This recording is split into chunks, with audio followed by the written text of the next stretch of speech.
Yahweh, Yahweh, batela mikombo. Yahweh, Yahweh, benisa mikombo. Yahweh, Yahweh, batela mikombo.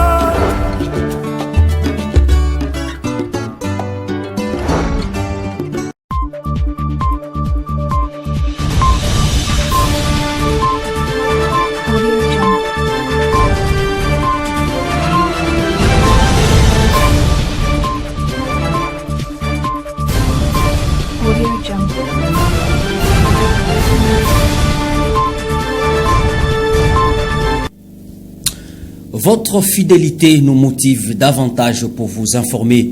Messieurs et dames, bienvenue à cette édition du journal réalisé par Clovis Solo. Revenons sur la matinée médicale organisée par la Fondation Dr Melanda Floribert du chirurgien dentiste qui porte le même nom le mercredi 16 avril 2025 à l'intention de médecins et infirmiers de l'hôpital général de référence de Kiamvu. Reportage.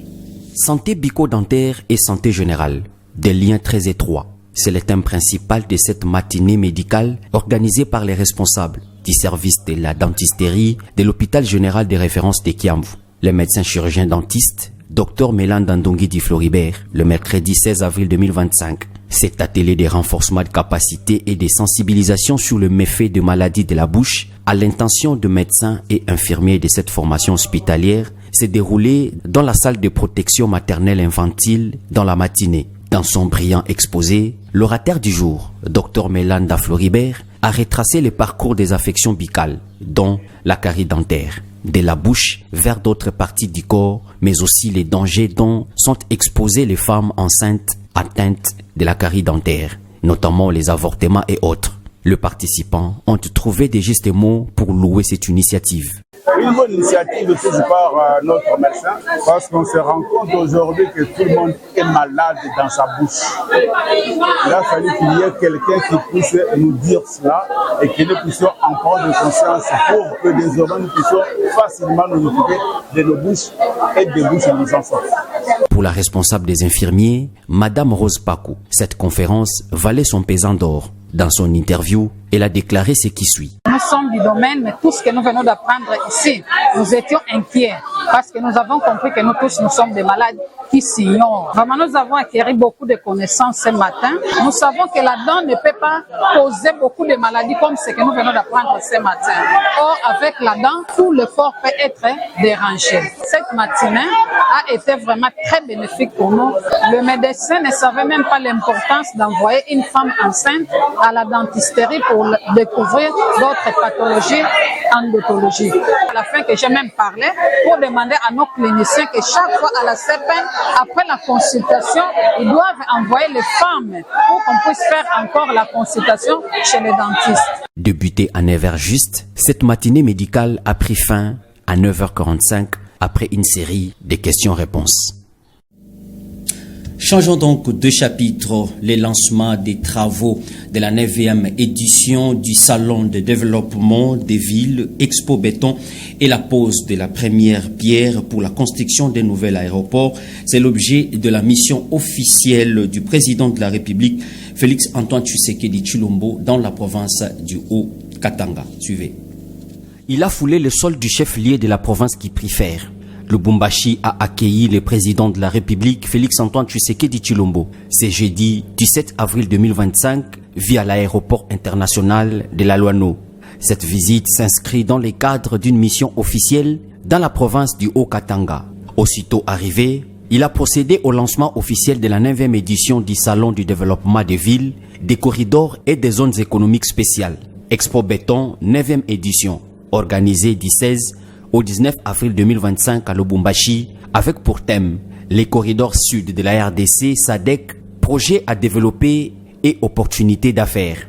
Après une série de discours, dont celui de l'initiateur de ces salons, du gouverneur des provinces Jacques Kabula Katoué, pour ne citer que cela, s'en est suivi celui du président de la République, Félix Antoine Tshisekedi Tshilombo, qui a salué l'engagement des organisateurs de ces salons d'affaires. Avec une grande satisfaction et une immense fierté que je me tiens aujourd'hui devant vous. ici à Lubumbashi, pour ouvrir officiellement la 9e édition d'Expo Béton RDC. Je tiens à saluer les organisateurs pour leur engagement à faire de cet événement un espace d'échange, de réflexion et d'innovation autour du développement de nos villes, de nos corridors et de nos zones économiques spéciales. Que cette 9e édition d'Expo Béton soit un catalyseur d'idées et d'actions pour bâtir une République démocratique du Congo plus connectée, plus prospère et plus unie. Sur ce, je déclare officiellement ouverte la 9e édition d'Expo Béton RDC 2025. À l'issue de cette cérémonie haute en couleur, le président de la République a procédé à la pose de la première pierre pour la construction du nouvel aéroport moderne de Lubumbashi. Autre chose à présent au cours de la réunion du Conseil de sécurité du mercredi 16 avril 2025 à New York, la ministre nationale de la RDC en charge des affaires étrangères et coopération internationale, Madame Thérèse Kayikwamba, a haussé les tons sur l'inaction de la communauté internationale face aux violations persistantes en République démocratique du Congo. Un élément de Glodino Lukamunu rendu par notre stagiaire Mervedi Bangana. Thérèse Kayikwamba Wagner, ministre d'État, ministre des Affaires étrangères, coopération internationale et francophone, a porté la voix de la République démocratique du Congo le mercredi 16 avril 2025 au Conseil de sécurité des Nations Unies à New York. Au cours de ces assises, la patronne de la diplomatie en RDC a annoncé l'inaction de la Commission internationale face à la persistance de violations perpétrées en RDC par le Rwanda via ses supplétifs dits M23. En dépit de l'adoption de la résolution 2773, tout en saluant la sanction ciblée déjà imposée. Certains acteurs se sont déjà mobilisés en imposant des sanctions ciblées contre le Rwanda et le M23. Cela mérite d'être salué. Une décision du Conseil ne peut rester sans suite, en particulier lorsqu'elle est ouvertement violée par un État qui contribue pourtant aux opérations de maintien de la paix. Fort de ces mesures, le Conseil doit désormais faire respecter sa propre décision. Elle a clôturé son discours en disant que le génocide rwandais célébré au mois d'avril a conduit le génocide de plus de 30 ans en RDC. Il est de bonne loi que celui de la RDC soit aussi reconnu. Je souhaite conclure cette intervention sur une note de mémoire. Avril est un mois de recueillement, celui où nous commémorons le génocide rwandais, le génocide contre les Tutsis. Ce drame a, à juste titre, marqué la conscience mondiale. Mais il a aussi déclenché une autre tragédie, plus longue et souvent tue, celle du peuple congolais. Depuis 30 ans, l'Est de la République démocratique du Congo subit les répliques de cette horreur initiale. Il a absorbé, seul, le choc d'une instabilité régionale née de la fuite des génocidaires, de la prolifération des groupes armés et d'une logique de représailles sans fin. Cette situation trouve son origine dans les décisions, entre autres prises en 1994 par la communauté internationale, sous l'impulsion du Conseil de sécurité, à travers notamment la résolution 918, qui a encouragé les autorités zaïroises d'alors à ouvrir leurs frontières pour accueillir les réfugiés rwandais. Depuis lors, la République démocratique du Congo est caractérisée par des cycles récurrents de violence. Nous, Congolais, appelons cette tragédie un génocide. C'était donc l'intervention de Madame Thérèse Kayikwamba. Le gouvernement congolais est déterminé à préparer de bons futurs citoyens. Telle est la raison de la mise en place d'un serment des citoyens pour exciter le patriotisme aux apprenants. La sensibilisation a déjà commencé avec la première ministre Judith Touloukasuminois et le ministre de la Communication et Médias Patrick Mouyaya. Glodino Luka nous revient. Dans les soucis de renforcer le valeur du patriotisme et lutter contre la trahison que la République démocratique du Congo est victime de ses propres fils et filles, le gouvernement central, via le ministère de l'Éducation nationale, a mis en place un serment des citoyens pour exciter l'amour de la patrie aux apprenants. Cette décision a été prise au cours d'une réunion du Conseil des ministres, dont en voici la teneur. Moi, Judith Souminois Toulouka, je jure de servir en toutes circonstances, avec fidélité et loyauté, la République démocratique du Congo, d'aimer et de respecter mes compatriotes, de protéger le bien commun et de promouvoir l'unité et la fraternité nationale. Le ministre national de la communication, médias et porte-parole du gouvernement, Patrick Mouyaya, n'a pas dérogé à la récitation du serment de citoyenneté.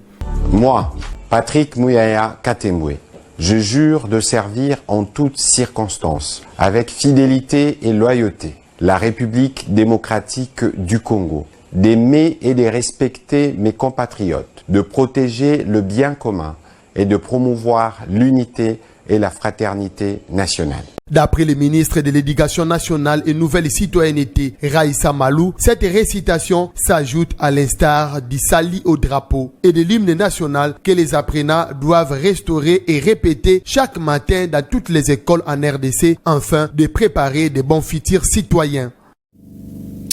Et enfin, dans la page sportive, le comité de gestion de la Linafoot a publié les sites retenus pour les rencontres de la phase de play-off, dont Kinshasa et Bandundu, une décision contestée par l'AS Maniema Union. Claudino Lucano. La phase finale des groupes a pris fin. La bataille finale du championnat national Ligue 1 commence. Les meilleures équipes de la République démocratique du Congo vont s'affronter pour décrocher les titres et le place aux interclubs de la CAF. Pour ce faire, le comité de gestion de la Linafoot a rendu public les 2 sites choisis pour le déroulement de cette phase de play-off. Il s'agit de Kinshasa et Lubumbashi. Cette décision de la Linafoot n'a pas plu à Maniema Union qui a vite réagi en annonçant son refus d'y participer. Sur son page Facebook, la direction du club de Kindu a écrit ce qui suit. Imposer à notre équipe de disputer l'ensemble de ces rencontres dans des environnements qui ne sont pas les nôtres nous désavantage considérablement sur le plan sportif et psychologique. Il reste donc à savoir si les autorités de la Linafoot reviendront sur leurs décisions. Rappelons que 12 clubs au total participeront à cette phase des playoffs, dont 6 dans le groupe A, à savoir le TP Mazembe, AS Simba, l'FC Saint-Éloi Lupopo, FC Tanganyika, Don Bosco et Sangabalinde. Dans l'autre groupe, il y a l'AS Maniema Union, l'association sportive Vita Club, AC Rangers, AF Ange Vert, DSMP Imana et le football club Les Aigles du Congo. Retenez que les 3 premières équipes seulement représenteront la RDC aux interclubs et seront complétées par l'équipe championne de la Coupe du Congo.